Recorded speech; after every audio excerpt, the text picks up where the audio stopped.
Hello. Hi, Alexi. Yeah, long time no see. Yeah, it's the third time we have you here. So what do you want to show us this time?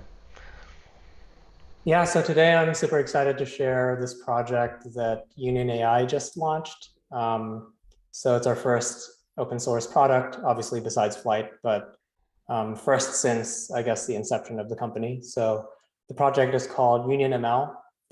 And in a nutshell, it's a really easy way to build and deploy machine learning microservices. Um, so, I think the main abstraction we use today for building ML systems is the pipeline, the data pipeline, the execution graph, and then some kind of orchestrator that coordinates all the execution of the nodes in that graph. And really that data structure or abstraction is super useful and super flexible. You can do a lot with it. But Union ML came out of this feedback or kind of not really feature requests, but needs that we saw in our Flyte users that we imagine also translate to other communities.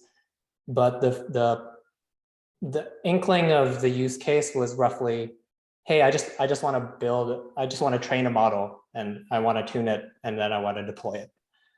And you can express this in Flyte in many ways, and then you'll have to use other tools like Seldon and Kserve and stuff like that to deploy.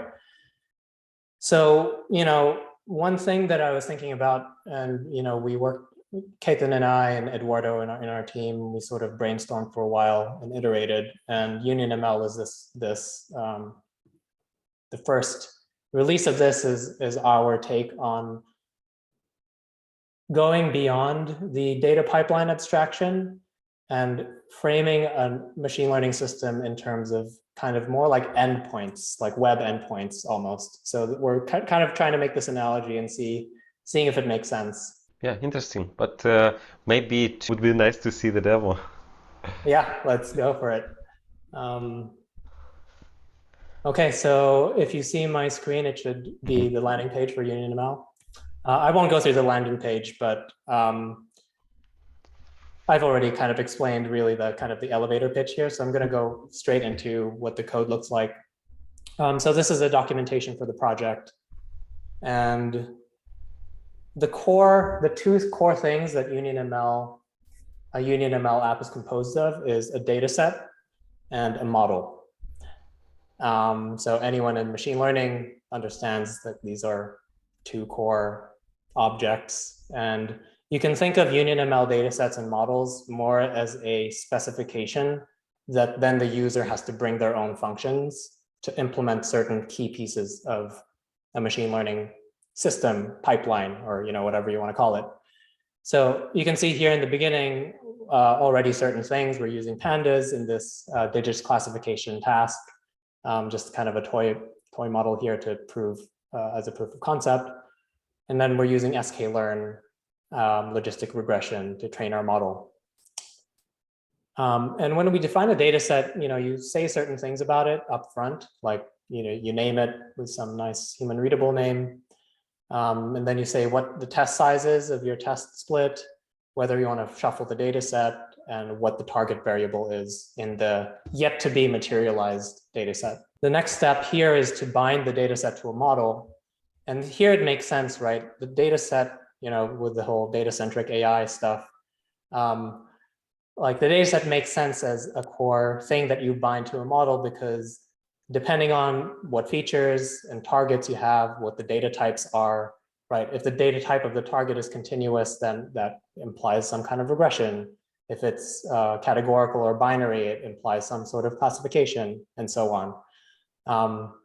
So here, all we're saying about the model is we're also giving it a name.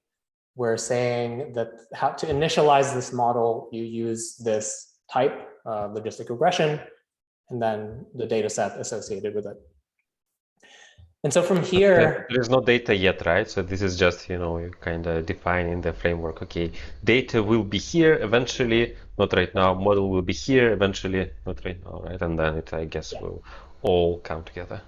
yeah, so there's like this journey here that actually kind of ties in nicely with the data scientist and MLOps engineer, DevOps engineer, whatever we want to call these different roles. But this is, we're kind of envisioning a UnionML app as oftentimes a single page app that might import other stuff from your third-party libraries, your internal libraries. But this is sort of like the single source of truth for the behavior of your system in Python. And so you can sort of point various stakeholders in your team to this app and immediately kind of get a sense of what it's all about. And naming here is quite important. And I'll get into sort of maybe a little bit of the under the hood stuff, but moving on a little bit, right? After we've defined our data set and model, then we have this sort of syntax where we are doing this function decorator syntax, where it's like hybrid, like declarative and imperative, right? So we are declaring these functional entry points for the reader. So dataset.reader says, where do I get my data from some external source? So database, a blob store, the internet, wherever, local file system. And after you specify your reader, this is the minimal app. So there's a few other decorators here that I'm not going to get into in this demo. But the four methods really are, how do I get my data? How do I train my model? How do I generate predictions for it? And then how do I evaluate it? And with these four function definitions, actually under the hood, UnionML is using Flyte as its DAG constructor.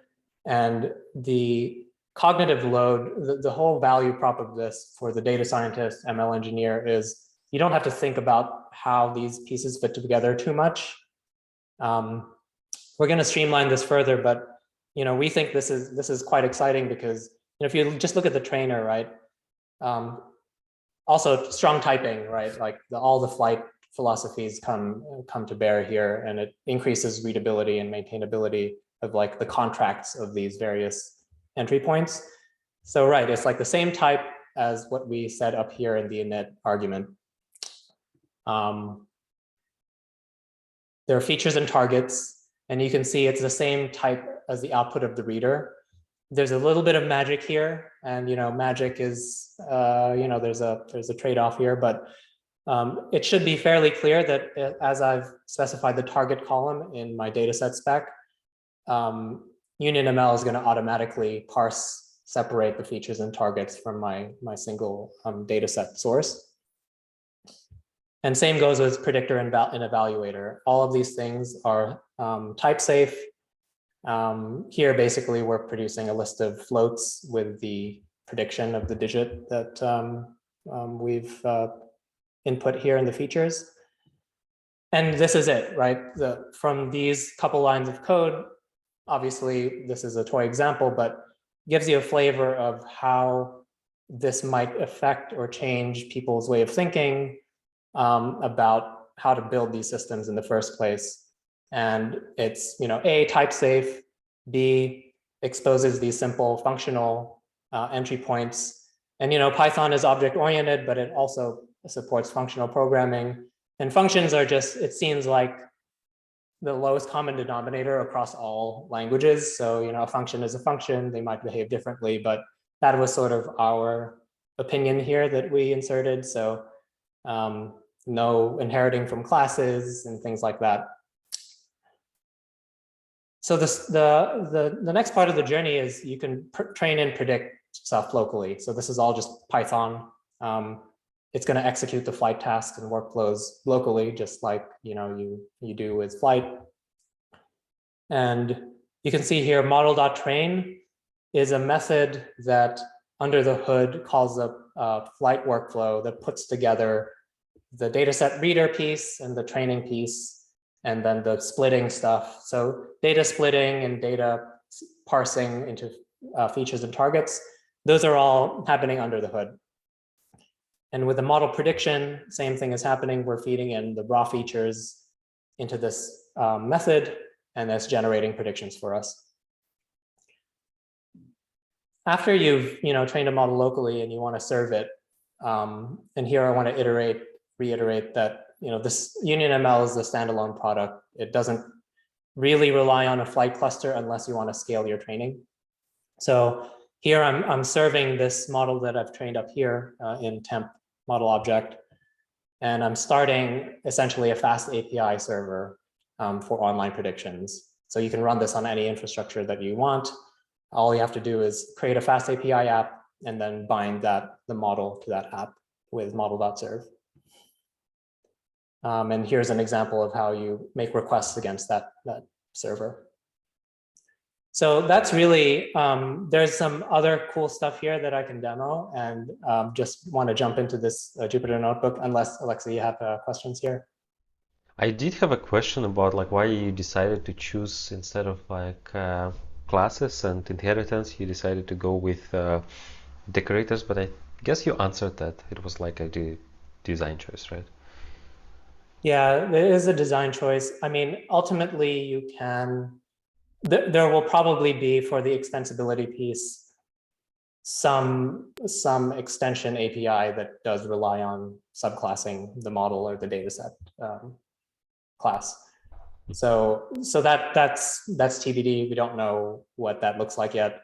But for the core sort of top level user interaction, you're implementing and defining functions.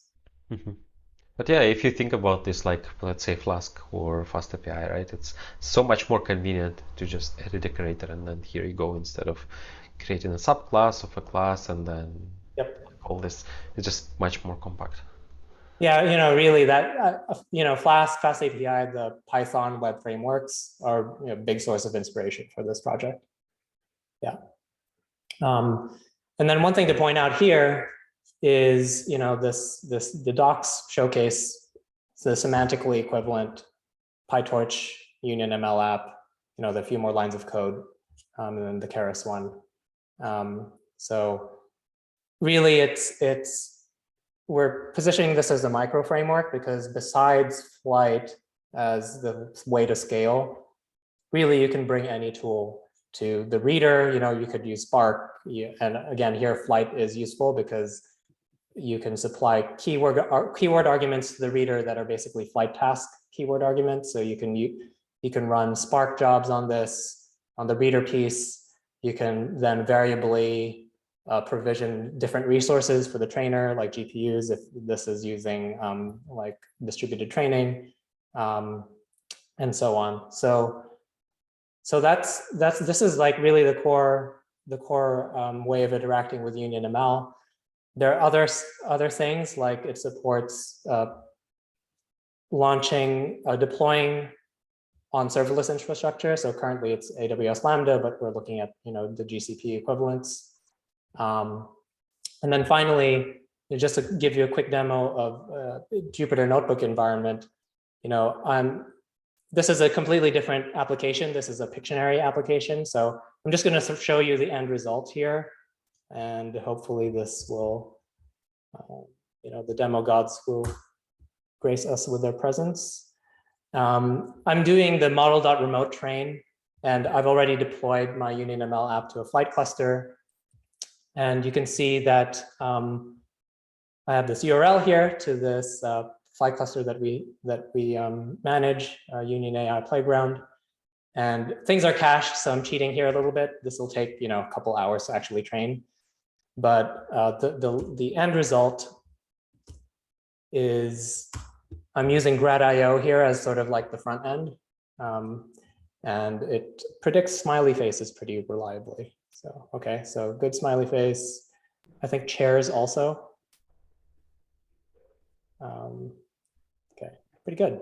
Yeah, so the whole point is that you, sorry? I have just a comment on your chair. You're quite good at Let me finish it. Okay, there, nice.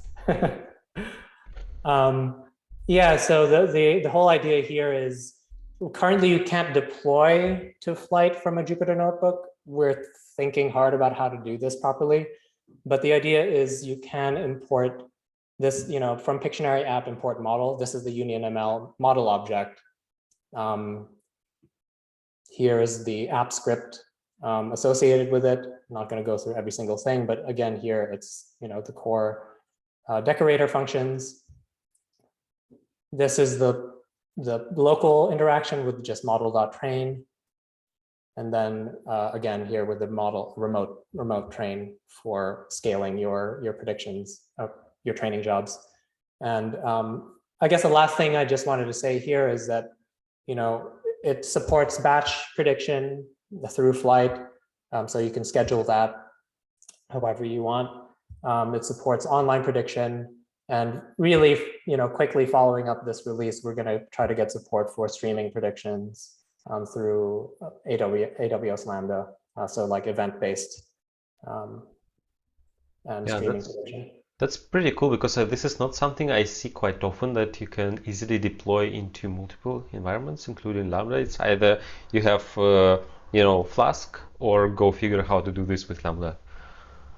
Yeah, exactly. And that's really, we're not trying to, we're trying to integrate with the existing tools for those. So the core value of UnionML is really the syntax, the design. That is TBD. We'll see what the developer ecosystem and crowd thinks about it. But then also deploying your model against different contexts, different targets. Yeah. Okay, and I was also curious about the relationship between this one and Flyte. So you said that it uses Flyte to orchestrate everything under the hood, right? Yeah. Yeah. But you also said that it doesn't need Flyte, or it always needs it. Oh, so just to refine that point a little bit, it doesn't require a Flyte cluster to run, Okay. but it does depend on. Okay, I see. Yeah, it does depend on Flyte kit. Yeah. Mm-hmm. Okay, so when you run it locally, you don't need to, have a cluster, but it will still use Flyte to run the local stuff, right? Exactly. Okay. And to dig in just a slight bit, you can see here from the model, UnionML model methods, it exposes, predict task. So it exposes all the tasks and workflows that are, let's say, compiled under the hood by UnionML. So for example, train task, calling this method will return an actual Flyte task. And you could use that, if you're a Flyte shop, you can use that in, whatever Flyte workflow that you want, or training workflow, so you can have sub workflows like that. So it's sort of designed first for people who don't have any idea about Flyte.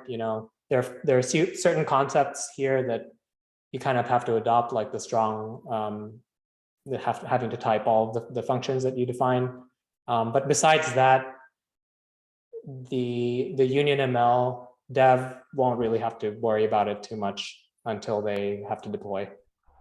Mm-hmm. Okay. So that's nice. How many people work on this thing? So I want to say it's me, and then Eduardo, and yeah, it's just we've been pairing on this for the most part. So just the two of us, where we have some plans to add more resources to this and get some more open source activity around this. So everyone says this these days, but yeah, we really want to build up a community-based project here. But you announced the beta quite recently, right? It was last week, was it? Yeah. But I imagine that you had been running in the stealth mode for some time, because I guess for two people, pulling off something like this requires a bit of time, right? Yeah, I think we started beginning of this year, so January. Yeah, so we've been chipping away.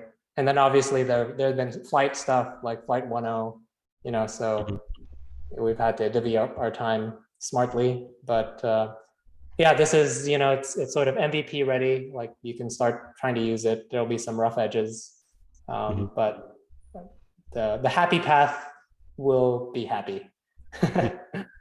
Okay, so about those rough edges, so if somebody sees an edge and wants to make it less rough, so how do they go about this? Yeah, totally. There's, there are a couple of ways. So you can, there's a banner up here in the docs. So you can go to the GitHub discussion forums. You can post up stuff here. You can file an issue directly. So if you find a bug, we'd encourage you to just file that issue, minimally reproducible example. And then finally, we have a channel in our Slack community. And let me just pull that up. Called ecosystems-UnionML.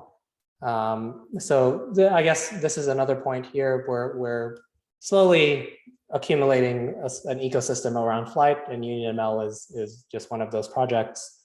But you can come visit us here, and yeah, we'll be able to support you and answer your questions. Mm-hmm. Do you have any good first issues? Not yet. All the issues right now are kind of heavy lifts. That this is my job for the next 2 weeks, is sort of identifying those good first issues.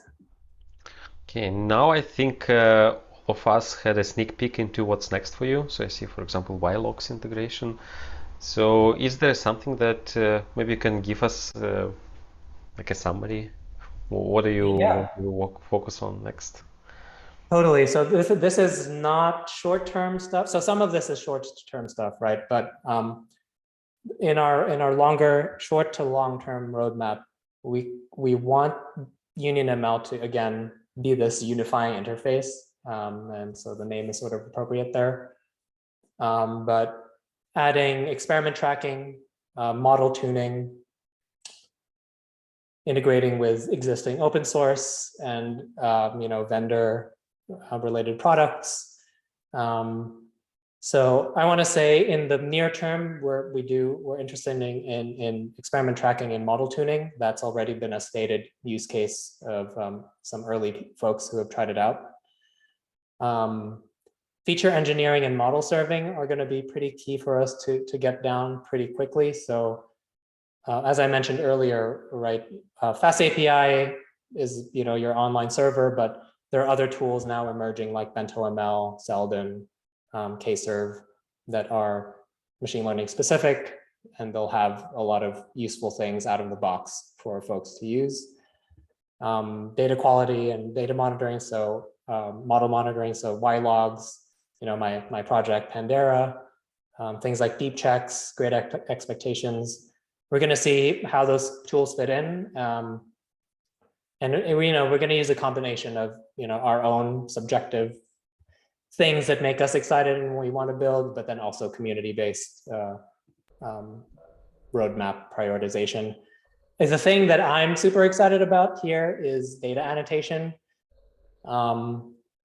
We have no idea what this interaction would look like and how you would possibly define a functional thing for this. Maybe like a yield inside your function body, and then it's like, here are the features, give me the label, and then eventually you're going to have a full data set. So, but we don't know, and a lot of this is also driven by what Flyte currently offers. So for example, we're building a signaling API that will allow for the data annotation use case using Flyte. But then we'll also obviously have to integrate with other tools for the UI and maybe data management. So this is quite a broad view, but folks should be expecting the model tuning pretty soon and experiment tracking. Okay, if somebody doesn't see their favorite tool here, what do they do about this? Do they raise an issue or? Yeah, so the tool of their choice, yeah, totally. So we're going to work on getting the kind of experience here for contributing, a little bit more streamlined, but right, for feature requests, including tools for integration, you can go to this button.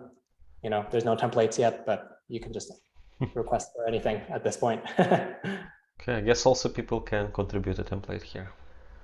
Yeah, exactly. Why not? Do you have any advice for anyone who's watching this? Actually, I'm. This is like a new mistake. I didn't think about this, even though I've done two. So I'll try to pull out the UnionML specific stuff.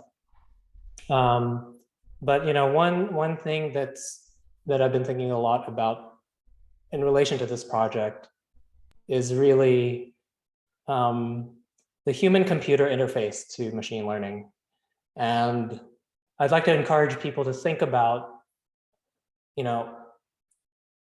what would like a consumer product for machine learning training actually look like? So we use machine learning models in our phones and on the web and everywhere, but we're using it as like it is happening at us and to us, right? Like recommendations are being served at us, and when you identify plants on your phone, right? It's like it's the prediction part of that life cycle.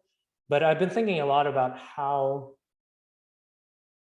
you can build higher and higher level interfaces so that, let's say, at first developers can actually train models and curate data, and this isn't new really. Like low code platforms and stuff have been around and will be around for a while, but that's one key piece that I want to sort of have more people thinking about, is what are those interfaces as developers, as humans, what would it look like to train models as a consumer, as someone who might have a use case and they want to train a model, but they don't know ML, so that would be my piece there.